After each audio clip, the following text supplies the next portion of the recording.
अभिषेक आपके साथ करूंगा। एसजीवीएन एक ऐसी कंपनी जिसमें हमने देखा कि क्या शानदार रिटर्न देखने को मिला है, 200% का 250% का रिटर्न।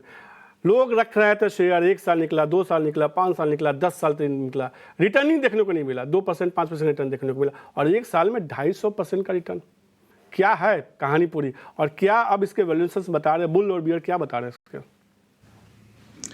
जी मनीष, देखिए बहुत तेजी से चले हैं सरकारी कंपनीज और कहीं ना कहीं एग्जीक्यूशन उन्होंने बेहतर किया है।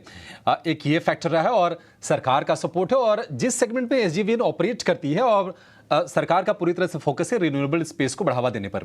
तो आप देखेंगे कि अगर तेजी के ट्रिगर अगर हम खोजेंगे तो पहला ट्रिगर यह है कि सरकार ने बजट में जो आवंटन है उसको बढ़ा के कर दिया है 10,000 करोड़ से बढ़ाकर 12,000 करोड़ रुपए का।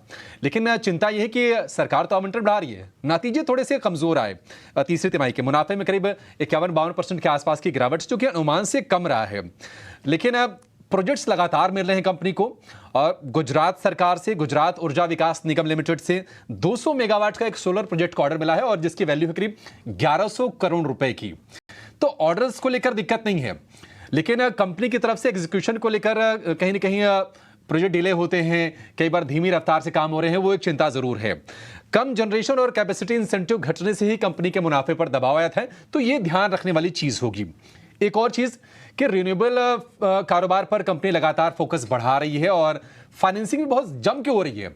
अभी उनको 10,000 करोड़ रुपए की फाइनेंसिंग होगी, आपको जान के आश्चर्य होगा। और उस 10,000 करोड़ में जो बड़े जो निवेशक हैं, डॉयश बैंक है, एसबीआई है, पीएनबी है, इसके अलावा मित्सुबिशी है, यूनाइटेड फाइनेंशियल है जापान का, तो बड़े निवेशकों की तरफ से पैसे भी मिल रहे हैं।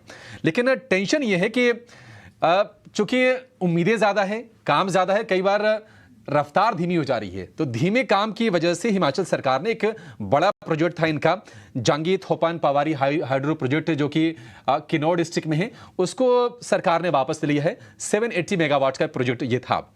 लेकिन बाकी जगहों पर कंपनी को प्रोजेक्ट लगातार मिल रहे हैं। असम में कंपनी 1,000 करोड़ रुपए की 1,000 एकड़ की जमीन एक्विजिशन करने की कोशिश कर रही है और इस पर 200 मेगावाट का प्रोजेक्ट लगाएगी। एक बड़ा प्रोजेक्ट होगा, इसके लिए पूरी की पूरी तैयारियां की जा रही हैं।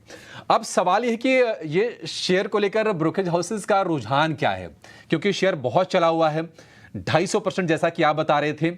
और इसके बाद ही सवाल यह है कि क्या वैल्यूएशन महंगे हो गए हैं। तो ब्रोकरेज हाउसेस भी यही मान रहे हैं। गोल्डमैन सैक्स का यही कहना है कि वैल्यूएशन महंगे हो गए, उसके चलते उसको डबल डाउनग्रेड किया गया शेयर को और रेटिंग कर दी गई सेल, और लक्ष्य घटाई कर दिया 65 रुपए, यानी कि जहां से चला था करीब 40-50 रुपए के स्तर से एक रफ्तार पकड़ी थी एसजीवीएन ने, 65 रुपए का लक्ष्य कर दिया था गोल्डमैन सैक्स ने। 1-1.5 महीने पहले यह रिपोर्ट आई थी। लेकिन कंपनी के पास जो रिन्यूएबल पोर्टफोलियो उसको लगातार बढ़ाने पर फोकस है और 2026 तक 12 गीगावाट के रिन्यूएबल पोर्टफोलियो का लक्ष्य है। तो कुछ कुछ नेगेटिव्स हैं, लेकिन कंपनी के लिए पॉजिटिव कहीं ज्यादा है। रिन्यूएबल पर फोकस है, लगातार बढ़ रहा है, सरकार का सपोर्ट है, फाइनेंसिंग अच्छी है और नए नए ज्योग्राफीज में भी कंपनी अब एंटर कर रही है। तो निश्चित तौर पर ये कुछ ट्रिगर्स बन रहे हैं कंपनी के लिए। शेयर नहीं चलता था ना, एक तो एक चर्चा होती थी हमेशा कि कंपनी पानी से बिजली बनाती है, पता नहीं शेयर कब चलेगी और कब चलेगा, और ये शेयर चलता ही नहीं था। 3 दिनों में केवल थोड़ी सी गिरावट देखने को मिली है। 3 दिनों में करीब 12% की गिरावट देखने को मिली है, 28% की, तो लोग घबरा गए हैं। और 1 साल में शेयर जो है 233% चला है। अविनाश सर, क्या राय होगी एसजीवीएन को लेके? मनीष, जैसे कि अभिषेक ने कहा कि देखिए एटलीस्ट शॉर्ट टर्म में तो कोई बड़ी बढ़त आएगी ऐसा लगता नहीं है, क्योंकि देखिए जो 45-50 रुपए में मुझे याद है ये स्टॉक चलता था, ये बहुत तेजी से भागा। उसके बाद गवर्नमेंट ने भी ओएफएस किया, गवर्नमेंट ने भी अच्छा खासा मुनाफा यहाँ पे कमाया। तो मुझे लग रहा है कि देखिए अभी तो दिसंबर क्वार्टर थोड़ा सा नरम आ चुका है, एग्जीक्यूशन अगर नेक्स्ट क्वार्टर से पिकअप होता है तो मेरे ख्याल से इसमें एक अच्छा बाउंस बैक आपको देखने को मिले। लेकिन जो भी निवेशक अभी खरीदना चाहता है, मेरे ख्याल से 10 से 15% ही डिप्लॉय करे। मुझे नहीं लगता है कि इसमें कोई बड़ी नेगेटिव सरप्राइज आई है क्वार्टरली के, तो आगे भी ऐसा ही खराब नंबर आएगा।